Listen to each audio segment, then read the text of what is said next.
right. Hi, everybody. So I'm hoping to walk through and help everybody at once because so many people have been coming to me and asking me for help, and I really want to help everyone, but it's a lot. So I'm hoping I can answer a million questions in just this one video.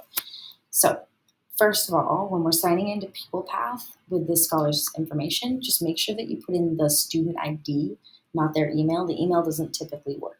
So put in the student ID, put in the password, and if you have an issue, shoot me an email. I can figure out if the password's working or not, and I can reset it if it's not working. So that's it. Super easy fix. Just let me know. That's the first thing. Then once you sign into PeoplePath, this is what you'll see. We've got, every class. The electives actually will get a grade starting sometime in the next month. But for right now, these are the most important ones.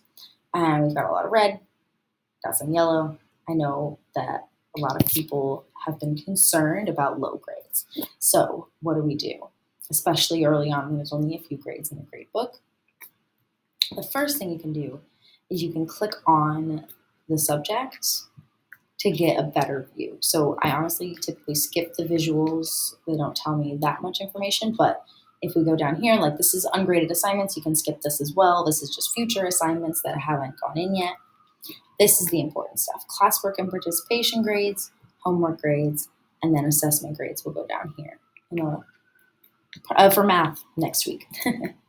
So we can see a lot of M's and a lot of zeros. M's mean missing. Zeros are just zeros. And what we can do, there's a couple things we should do. First, we should see what the revision policy is for the class and then figure out what these assignments actually are on Google Classroom. So first, let's figure out what the assignment is. Let's adjust the classwork week of 8/16 as an example. If you go to the grade 5 FoxJam Google Classroom, and go to the classwork tab, you'll see all these important information. I know that this is a lot of stuff. Most of it's just for the kids, but these two things specifically are for parents. So graded assignments tracker is the first thing, and that's this document here. And you can see we have history, ELA, science, and math, all the subjects, all the graded assignments, and we have like the PeoplePath name matching up with the Google Classroom name. So this classwork week of 8/16, that is an M, is the 8/20 lesson 8 exit ticket on Google Classroom. Awesome. It was due on the 20th. Let's see what the revision policy is in math. So I'm just going to go to the grade 5 math FoxJam Google Classroom. Make sure it says math. And if you go down to resources, we have the revision late work policy. Now, it's posted in each subject's Google Classroom because it varies a little bit subject to subject. We tried to line it up as much as possible, but there has to be some variety because there's just different types of assignments. So for math, I'm looking at an exit ticket, right? We found out I'm looking for the lesson 8 exit ticket. And I can submit it up to 2 weeks late for a highest possible grade of 85%. So that's wonderful. Like the 20th, that was less than 2 weeks ago. I can redo it. I can resubmit it. Perfect.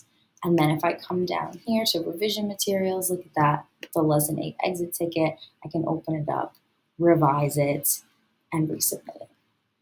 And if scholars have questions on those recent submissions, they can leave private comments. So I'm just going to do this one more time. We've got like for a homework assignment. Homework, week of 8/16, also missing, even if it was a 0. Let's see what the revision policy is.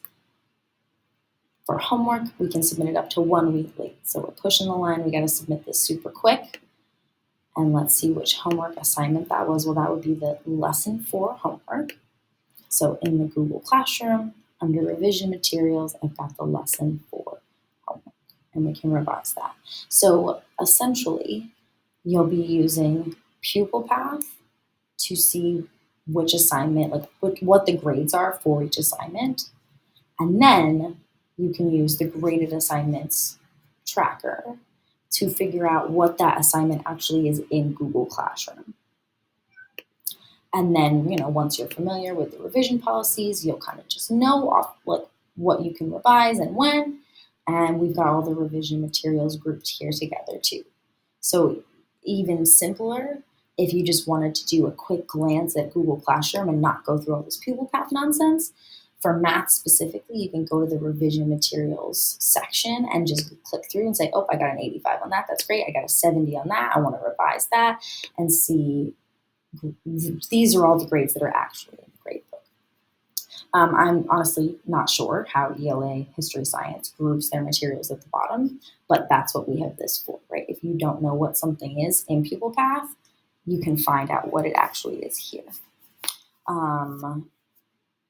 I think that's everything that I wanted to say. What I'm going to do after this video, I'm going to post a Google form.